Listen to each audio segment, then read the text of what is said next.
Olá, sejam bem-vindos ao canal de Filosofia Taoísta.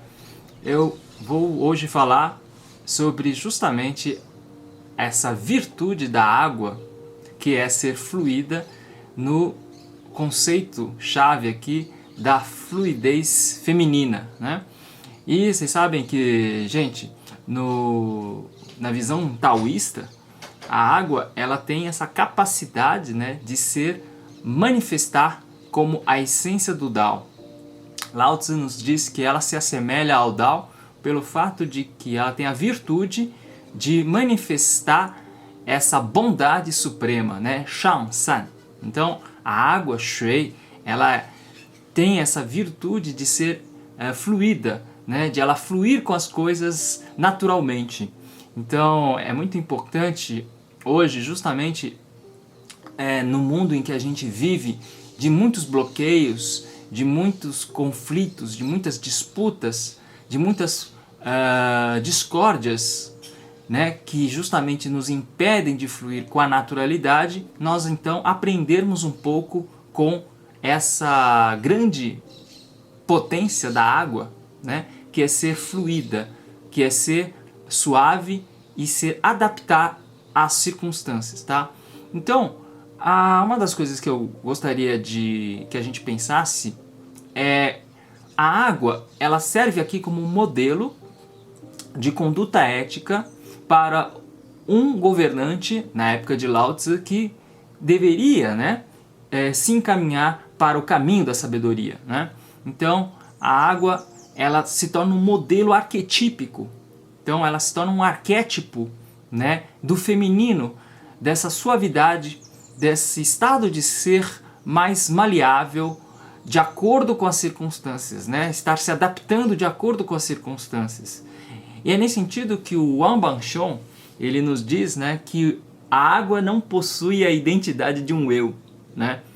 Por exemplo, todos nós temos a identidade do eu, mas a água, justamente porque ela não tem essa identidade do eu, a identidade egóica, né, de que ela existe como uma proprietária de si própria ou das coisas que ela possui, ela não tem essa identidade do eu, ela manifesta então a potência do Tao de maneira mais efetiva, né? Então, ela se torna então aqui o modelo arquetípico da ação do sábio.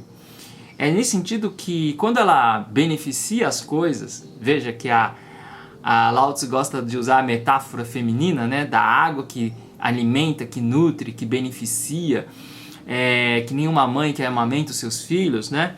Ela jorra, né, sua energia, ela dá sua energia de vida e ela não reivindica isso como sendo obra sua, né? Como sendo algo que é dela, do ego dela. Justamente ela permanece nesse estado de Wu-Xin, de não-mente, que é justamente a própria manifestação da eficácia do Wu-Wei, né?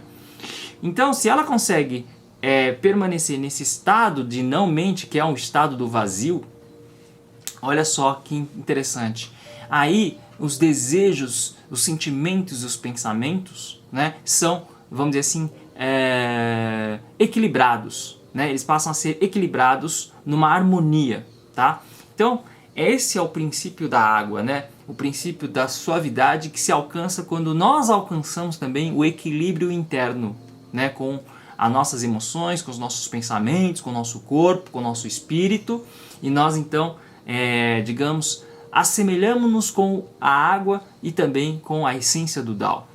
Então, a pergunta que a gente poderia fazer nesse momento é: será possível que nós possamos então aprender algo com a natureza da água, com essa essência da bondade suprema e divina da água? Justamente, e como que podemos fazer isso, né? É nessa questão que nós vamos adentrar hoje, pensando um pouquinho só nessa questão de como nós podemos nos harmonizar com as circunstâncias tal como a água. Então, por exemplo, o Lao Tzu nos diz que a água, ela habita certos lugares que a multidão detesta. Lugares sujos, lugares imundos. Então ela não faz diferenciação, distinção entre o que é bom e o que é mal, entre, né, o que é sujo e o que é puro. Então ela tem essa bondade, essa essência ampla, né, grandiosa, generosa de poder abarcar a totalidade das coisas, tal como a visão da totalidade do Tao também assim permite, né?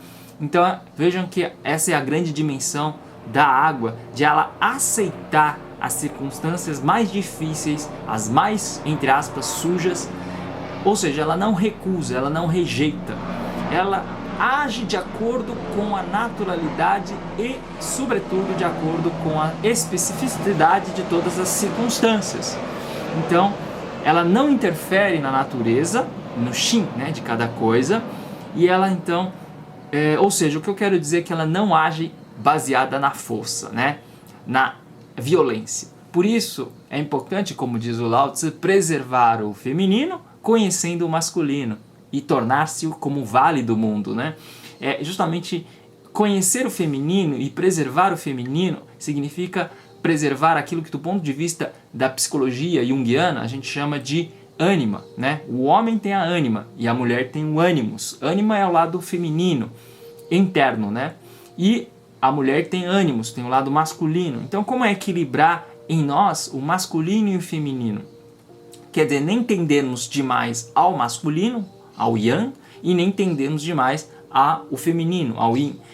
É traçar um equilíbrio, é poder fazer essa alquimia da androgenia primordial, né, gente? Então, como alcançar esse equilíbrio para que também possamos sermos harmônicos e sermos como a água.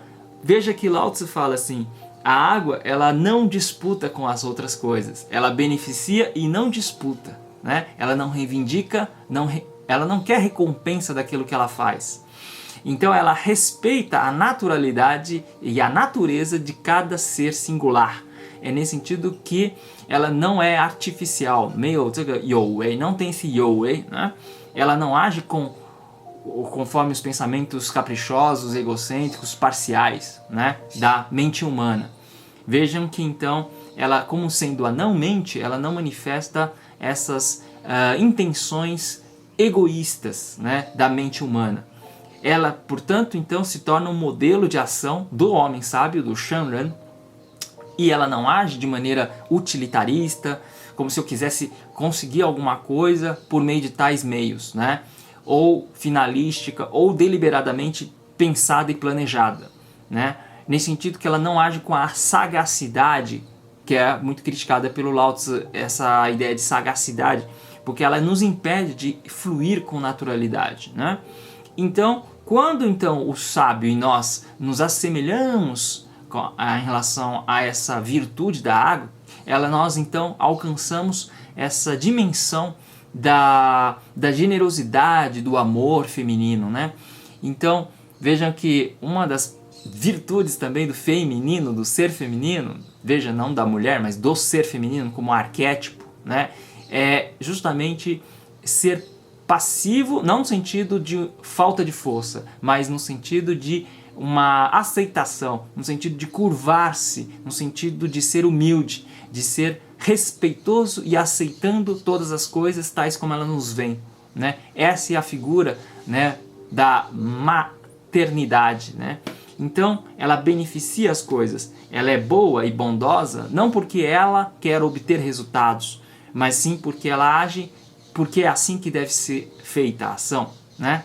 Então, ela, digamos que se ela se esvazia de conceitos daquilo que poderia ser conceitos do pensamento dualístico, como certo e errado, bem e mal, ganho e perda, felicidade e infelicidade, essas inconstâncias da mente humana que nós trabalhamos, né, quando nós meditamos e fazemos a prática do Tai Chi, da meditação, para justamente pensar que nós somos esses estados, só que se nós observarmos esses estados são integrados, são relacionados, assim como o masculino e o feminino, né? Nenhum lado nós devemos nos apegar a nenhum dos lados, tá? Então, a água ela tem essa incondicionalidade desse amor, porque ela consegue então desapegar-se, esvaziar-se, né? A água é justamente essa grande figura para Lao Tzu metafórica de semelhança com o Tao, né? E vejam que como interessante, ainda hoje nós disputamos com as coisas, nós queremos ser vencedores em tudo, nós queremos ter primazia em tudo, né? Na opinião, na questão de uma postura unilateral das coisas, enfim, a gente não consegue fluir com a naturalidade da água, né? A gente quer controlar, a gente quer, diante de certas circunstâncias, a gente quer controlar aquilo, que seja do nosso jeito, né? As coisas. E não é bem assim que funciona, né? O mundo, as coisas. Então é por isso que a água, ela se torna aqui um modelo de aprendizagem. Nós podemos aprender com a água na medida em que nós sabemos que, por exemplo, agora eu trago o filósofo Su Tzu, né? Ele nos fala que a água, quando ela encontra com o redondo, ela se curva. Então, sui yu jian yuan de jiu guai wan. Guai wan é curvar-se, né? Yu jian, quando ela encontra-se com um quadrado, fan, né? Piran you né? Ela consegue também se adaptar, consegue se, né? Aí no caso se tornar quadrado. Tu sai piran nen shi liu dong ting zhi. E quando tem um lugar que ela é bloqueada, ela consegue parar. Ela sabe também, né? Parar o seu fluxo. Quando ela encontra um lugar, um obstáculo. Mas quando esse obstáculo é removido, ela flui naturalmente e naturalmente ela volta ao estado normal. Então, 像这样的就是善于守信, e é assim que ela consegue guardar, conservando-se na confiança, 信, né? Então, a água também ela consegue ir em lugares, por exemplo, imundos, como o hui, né, sujos. Ela consegue se adaptar. A ideia básica é que ela consegue se adaptar às circunstâncias, né? Então ela não tem uma forma fixa, ela meio 这个形体, né, 形状. Por isso ela é 适应, ela se adapta às coisas. Então veja que o Su Tzu nos traz esse ensinamento, e nas minhas aulas eu sempre enfatizo que é importante nós nos adaptarmos às circunstâncias, mas não é um mero conformismo, não é resignar-se às circunstâncias, mas é sim compreender que em determinadas situações é preciso ter uma maleabilidade, tanto no pensamento como na própria ação, né? Não é a gente querer forçar as coisas e querer que as coisas sejam do que a gente quer, né? Aquilo que a gente quer. Então é não forçar, por isso ela não disputa. Esse sentido de puzhan, de não disputa, é primordial na ação da figura do sábio taoísta. E para nós serve como um grande ensinamento, porque ela nos permite perceber que, no fundo, gente, a atitude da água mostra que ela não tem arrogância, né? Que ela não tem prepotência, ela não tem esse desejo de dominação sobre as coisas e sobre o mundo, a ponto de ela querer tudo para si, no sentido do egoísmo, né? Então ela não é egoísta, né? Porque ela, como eu falei, ela é Wu-Xin, ela é não mente, ela se esvazia, ela está próxima dessa condição originária do vazio do Tao. Então, eu terminaria então com esse ensinamento lendo o poema do Lao Tzu, esse lindo capítulo 8, que fala justamente da bondade da água, da fluidez dela se adaptar às circunstâncias. Se as circunstâncias são adversas, ela percebe isso e ela age de acordo com isso. Ela corresponde àquilo, né? Então a sabedoria da água é justamente podermos aprender com essa sabedoria, adaptar-se, agir de acordo com a naturalidade nessas circunstâncias, né? Sempre escutando o momento, né? Então, suprema bondade é como a água. Sem disputa, a água beneficia todos os seres. Habita os sítios que a multidão detesta, e por isso é semelhante ao Tao.